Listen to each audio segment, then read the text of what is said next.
Nating papurihan ang ating Diyos. At sa bilang kong tatlo, isisigaw niyong tatlong ulit, mahalagang mahalaga ako sa Diyos Ama. Tandaan niyo yan, ha? Bawat isa sa atin, mahalagang mahalaga sa Diyos Ama.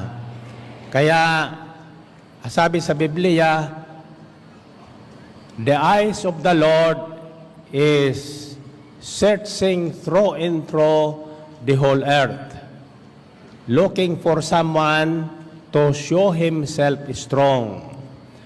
Ang mata ng Panginoon ay sinasaliksik ang bawat sulok ng daigdig, naghahanap siya ng isang taong mapagpapakitaan niya ng kanyang kapangyarihan at kalakasan. Kung may sakit, pagagalingin. Kung may kailangan, bibigyan ng kailangan. Yung gustong yumaman, pagyayamanin. Hallelujah. Now, and them is fulfilled the prophecy of Isaiah, saying, you will be ever hearing, but never understanding. You will be ever seeing, but never perceiving. For this people's heart has become callous. They hardly hear with their ears, and they have closed their eyes. Otherwise, they might see with their eyes, hear with their ears, understand with their hearts, and turn, and I would heal them. Ito ang healing message ng Panginoon. Sana, kung tayo ay nakikinig, at totoong makikinig, at yung ating pinakikinggan, inuunawa, hindi ng ating isipan, kundi ng ating mga puso, magbabalik loob tayo sa Panginoon. Tatalik na natin ang ating katigasan ng ulo at tayo'y susunod sa Diyos. Pag nagkagayon, lahat ng ating karamdaman, spirit, soul, and body, pagagalingin ng Panginoon. Kayo ba'y naniniwalang mahalaga sa Diyos? Kayo ba'y naniniwalang pagagalingin ng Panginoon? Ngayon, to tell you the truth, I saw my doctor the other day. Ang sabi sa akin ng doktor, mag-rest ka muna, at least for 3 days. So, kinikwenta ko, Thursday, Friday, sa kasamaan Saturday. Huwag ka muna magsasalita. Para niya gumaling ka. In other words, may karamdaman ako. Anyway, sabi ng aking anak na doktor, Dad, sumunod ka para ka gumaling. Ang sabi ko sa kanya, ikaw na magsalita sa araw ng Sabado. Alam mo, pag alam niyang aking anak na doktor na ako talaga may sakit, hindi nag-i-NRT, susunod yon. In other words, binigyan ko hulugan, pwede akong magsalita. Ngayon, anyway, sabi ng anak si Sir Belen, huwag matigas ang ulo mo. Sundin mo ang doktor. Kaya kanina, ako'y nagpapahinga. Sabi nila, bed rest. You need bed rest. Para ang tinig mo ay manumbalik. Habang ako'y nagninilay, umaawit ako. Sabi ni Sister Belen, huwag ka nang umawit. Lalong masisira ang tinig mo. Kaya lang, narinig ko ang tinig na nagsasabing, kapag pinahalagan mo ang sarili mo, ang nanay mo, asawa mo, at mga anak mo, kaysa sa akin, hindi ka karapat-dapat maging alagad ko. Amen ba? Pangalawa, sabihin niyo ang salitang pangako. Ang Diyos kapag nangako, tinutupad niya. Amen ba? Kaya naalala ko yung pangako ko na ngayong Sabado, aking dudukutin na ang unang 100,000 puhunang hindi nyo pinaghirapan. Ang sabi ng isang nakikinig nung Sabado o Martes, hindi yan bubunutin. Sana man niya kukunin ang 100,000 yan. Kaya ako'y naniniwala, yung nagsalita noon, wala dito ngayon. Kaya ang mananalurang dito sa aking dudukutin, yung naririto. Kaya yung wala rito, pasensyahan na po tayo. Kaya ang dalangin ko, sana wala sila rito. Anyway, it's starting next Saturday, yung prayer request nyo ngayon, ganyan ka po kahalaga ang prayer request na pinasulat ko sa inyo. Dudukotin natin para sa raffle regalo sa pamasko sa isang Sabado. Every Saturday, kukuha ko ng isang envelope sa prayer request noong nakaraang Saturday. For example, ngayon, may prayer request ba kayo? In other words, yung makakaasa lang na tatanggap ng puhunang hindi pinaghirapan ay yung may prayer request. Amen ba? Siyempre yung wala. Amen ba? Now, every Saturday, magbibigay tayo ng raffle regalong worth 35,000 pesos. Tatandaan nyo, ang binhi ay galing sa Diyos. Kapag galing sa Diyos ang ating puhunan, tiyak yan ay lalago. Hustong takal, siksik, liglig, at umaapaw. Amen ba? Ano ngayon isisigaw nyo sa bilang kong 3? Mahalaga ako sa Diyos Ama. Ulitin nyo nga.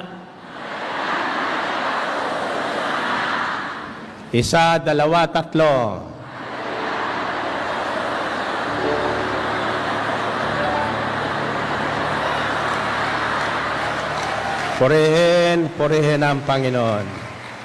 Okay, makakaupo kayo sandali.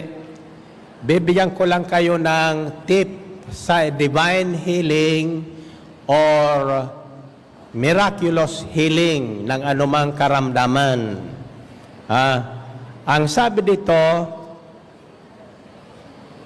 otherwise they might see with their eyes, hear with their ears, understand with their hearts, in turn, and I would heal them. Sapagkat naging mapurol ang mga isip ng mga taong ito, mahirap makarinig ang kanilang mga tainga at ipinikit nila ang kanilang mga mata. Kung di gayon, di sinsanay nakakakita na ang kanilang mga mata, nakaririnig ang kanilang mga tainga, nakaunawa ang kanilang mga puso, hindi isip dito. Pero nandito sa translation, isip. Nakaunawa ang kanilang mga puso. Pero sa English version, understand with their hearts. At nagbalik loob sa akin, at pinagaling ko sila, sabi ng Panginoon. Narinig ngayon? Alam ng Diyos ang ating karamdaman. Lahat ng tao ay dumaraan sa mga ganyang karamdaman, lalo na ngayon, mayroon ng hangin infection. Sa hangin na dumadaan ang mga infection ngayon. Galing sa hangin. Iyon ang sabi sa akin ng doktor. hangin fiction yan, Brother Mike.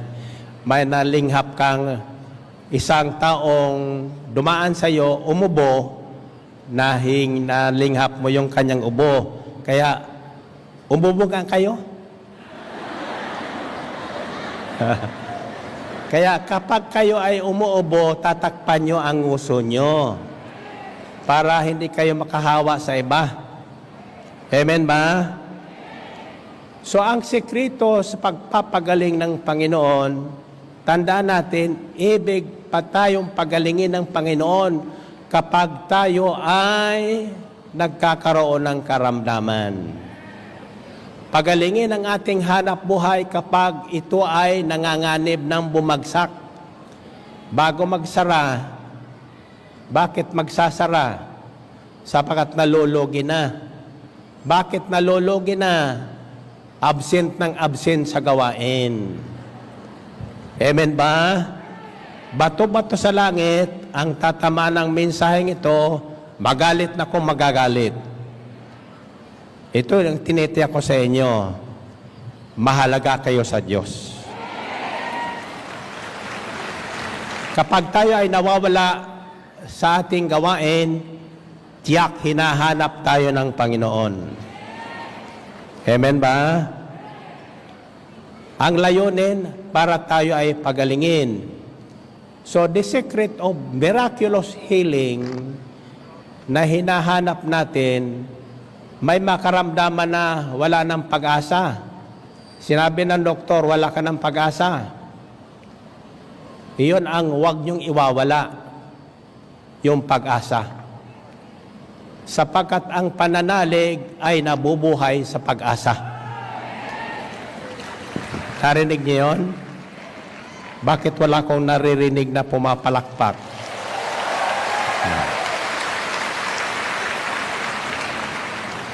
Now, ang nakikinig, the secret of divine healing or miraculous hearing is first hearing.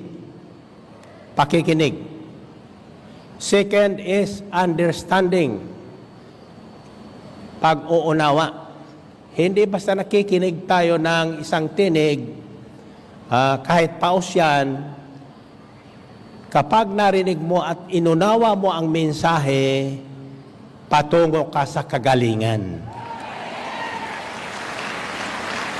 Kaya tinawag natin ang mensaheng ito, healing message. Because that is the purpose of the gospel of Christ. To heal the wounds that has been inflicted upon us by certain persons or certain events in our life. Lahat na nangyari sa buhay ng tao, hindi matatawag na pagsubok. Kadalasan ko, naririnig sa mga patotoo, pagsubok, pagsubok, pagsubok. Iba po yung pagsubok sa likha ng kapigatian ng sanlibutan.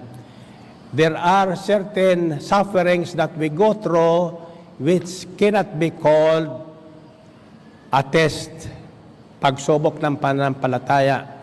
Kundi yan ay bunga ng ating kapabayaan, katigasan ng ulo, o kagagawa ng ibang tao sa ating buhay. Subalit, nangako ang Diyos, anuman at sino man ang gumawa niyan, nariyan akong pagagalingin kita. Sa isang kondisyon,